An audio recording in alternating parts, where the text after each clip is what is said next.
Crime records bureau Sanath Nagar. నేను Bandar 2 town SI Arvind Karunakar. నమస్కారం sir, నేను సివిల్ పోలీస్ ఆఫీసర్ అన్వర్. నాకు వ్యక్తి డీటెయిల్స్ కావాలి. Just crime background checking. Chandramouli. Sir full name? తెలీదు. అడ్రస్? లేదు. సార్ ఈ పేపర్ చూడండి. అన్వర్, అతని గురించి ఇంకేమీ తెలియదు. Chandramouli, that's the only information. దాగి ఉన్నవాడా లేక పారిపోతున్నవాడా? తప్పించుకు తిరిగేవాడు. ఇది నా ఊహ మాత్రమే. 5 మెంబర్స్ ఉన్నారు. వాళ్ళల్లో ఒకడు 3 ఏళ్ళుగా జైల్లో ఉన్నాడు. ఏదైనా ఒకటి స్పెసిఫిక్గా ఉంటే. వయసు ఒక 35 నుంచి 40 లోపు. అన్వర్, నేను స్పెషల్ బ్రాంచ్ వాళ్ళని అడిగాను, కేసులు ఏవి లేవంట. బట్ ఈ చంద్రమౌళి పాస్పోర్ట్ వెరిఫికేషన్ 2 వారాల క్రితం అయింది. రేపు కొంచెం అర్జెంట్. 2 రోజులు లీవ్ కావాలి. ఇప్పుడు బయలుదేరితే ఎల్లుండి మధ్యాహ్నం వచ్చేస్తాను. సిగ్గుందట్రా నీకు? 2 సంవత్సరాలు లీవ్లో ఉండి తిరిగి వచ్చి జాయిన్ అయ్యి 2 వారాలు కూడా కాలేదు. చూడు, నెక్స్ట్ 1 ఇయర్కి ఏ కారణం చేతనైనా లీవ్ కావాలని నా దగ్గరికి రాకు. నీ గురించి హైదరాబాద్లో అంతా తెలుసుకున్నాను. వెళ్ళి నీ డ్యూటీ చేయి. సార్. అరవింద్, నేను నిన్ను రమ్మందాం అనుకున్నాను. నీ గురించి వనితా కమిషన్ నుంచి ఒక కంప్లైంట్ వచ్చింది కదా. ఫిర్యాదు ఇవ్వటానికి వచ్చిన ఆవిడతో అమర్యాదగా మాట్లాడావట. ఈ కేసు డీల్ చేయటంలో నీకేదైనా ప్రాబ్లమా? లేదు సార్, ఒక ఫోన్ నెంబర్ని ట్రేస్ చేస్తున్నాం. అది దొరికితే. ఈరోజు టౌన్ హాల్లో కమిషనర్తో సిట్టింగ్ ఉంది. అక్కడికి వెళ్ళి ఎక్స్ప్లెనేషన్ ఇవ్వాలి. అర్థమైందా?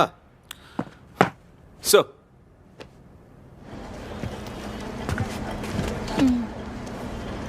రండి.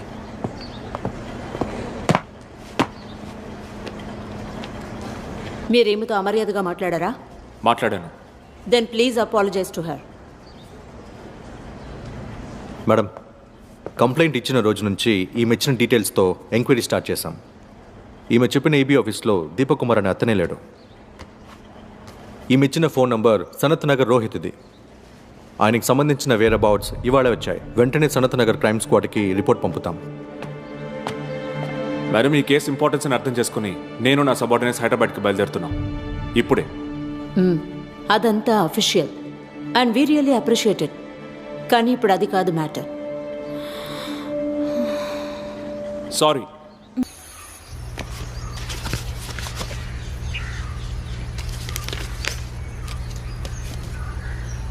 ఆ పేరు నాదే, అడ్రస్ కూడా నాదే. ఈ ఊర్లో ఉన్న స్టేషన్లో రిజిస్టర్ అయిన కేసులు మొత్తం నా పేరునే ఉన్నాయి. బట్ ఆ కేసులో ఇన్వాల్వ్ అయి ఉన్న వ్యక్తి, ఇప్పుడు మీరు వెతుకుతున్న వ్యక్తి నేను కాదు.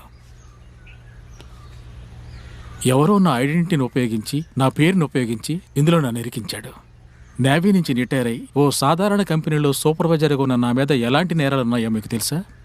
హత్యా ప్రయత్నం, హవాలా, వీసాల మోసం, వాహనాల దొంగతనం, మాంత్రికం. సంవత్సరంన్నరగా నా జీవితం నరకమైంది సార్. కోర్టులు కేసులను తిరుగుతున్నాను. రిమైండ్లో ఉన్నాను. ఉద్యోగం పోయింది. కేసు ఎదుర్కొన్నాను. నేను నేరస్తుడిని కాదని తేలింది. బట్ కోర్టు వాళ్ళని నమ్మించగలిగాను, కానీ నా చుట్టూ ఉన్న వాళ్ళని నమ్మించలేకపోయాను. బాధించబడ్డవాళ్ళు రాత్రి పగలని చూడకుండా నన్ను వెతుక్కుంటూ వచ్చారు. కొంతమంది నేను చెప్పింది నమ్మారు, కొంతమంది ఎంత చెప్పినా నమ్మలేదు. ఈ ఊళ్ళో వాళ్ళు క్షమించలేదు నన్ను, నా కుటుంబాన్ని. ఇది నాకు దొరికిన చివరి అవకాశం సార్. సెక్యూరిటీ పని.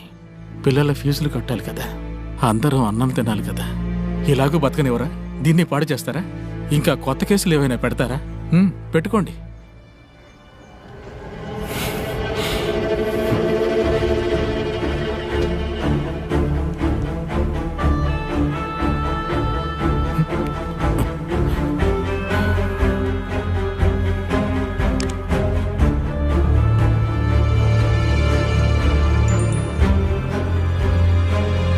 వచ్చింది సార్.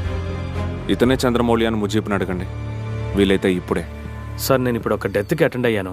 మన మల్లన్న గారు చనిపోయారు నిన్న రాత్రి. హార్ట్ అటాక్ అంట.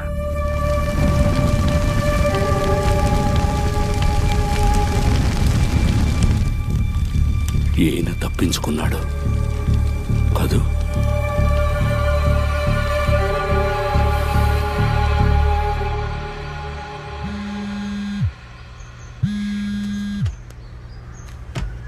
మహేష్,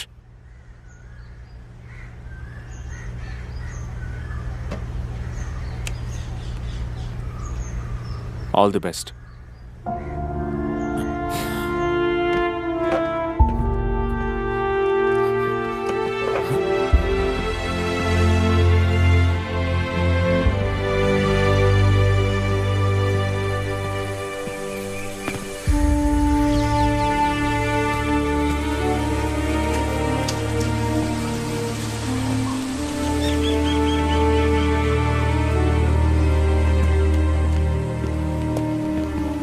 ఆ రోజు వచ్చిన వాళ్ళలో ఇతను ఉన్నాడా?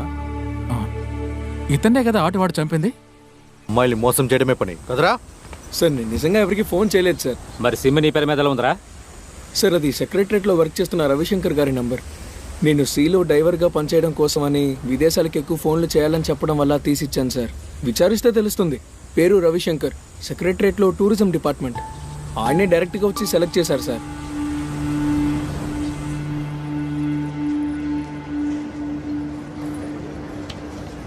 ఇక ముందుకు వెళ్ళడానికి దారి లేదు. Dead end. 10:45కి వెడ్డింగ్. మధు స్వయంగా ఇన్వైట్ చేయడం వల్లే నేను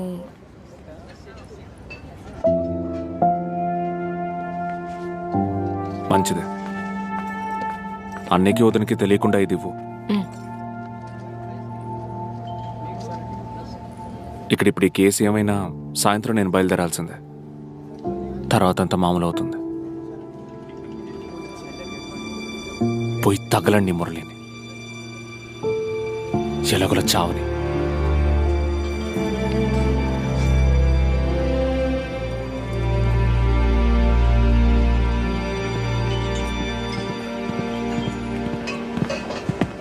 సార్ రిజిస్టర్ చూసాం సార్. రవిశంకర్ ఇక్కడే ఉన్నాడు. వాడు చెప్పినట్టుగా టూరిజం డిపార్ట్మెంట్లోనే.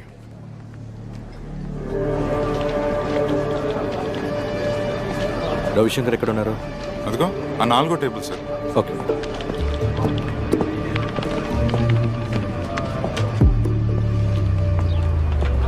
రవిశంకర్ స్టేషన్ నుంచి వచ్చారా? మధ్యాహ్నం పైన వస్తారని ఎస్ఐ గారు చెప్పారు. సరే కూర్చోండి. ఆసుపత్రిలో తీసుకున్న వాంగ్మూలాల గురించే. ఇది సరిపోతుందో లేదో తెలీదు. నేను దీన్ని చదువుతాను, ఓసారి వినండి. నా పేరు రవిశంకర్, సెక్రటేరియట్లో అప్పర్ డివిజన్ క్లర్క్గా పనిచేస్తున్నాను. గత కొన్ని వారాలుగా నా పేరు ఐడెంటిటీ ఉపయోగించుకుని నాకు తెలియని ఒక వ్యక్తి ఉద్యోగం ఇప్పిస్తానని మోసం చేస్తున్నట్టు విన్నాను. అలా డబ్బు పోగొట్టుకున్న ఇద్దరు గత 3 వారాల క్రితం సెక్రటేరియట్కి ఎంక్వైరీకి వచ్చినప్పుడే నాకు తెలిసింది. వచ్చిన వాళ్ళలో ఒకరి దగ్గర ఫోన్ నెంబర్ తీసుకుని ఓ ఉద్యోగం గురించి నేను అతన్ని అడిగినప్పుడు 25,000 రూపాయలు తీసుకుని ఊరు బయట ఉన్న వంతెన దగ్గరికి రమ్మని, ఇది ఇల్లీగల్ వ్యవహారం గనక ఎవరికీ తెలియకూడదని అతను చెప్పాడు.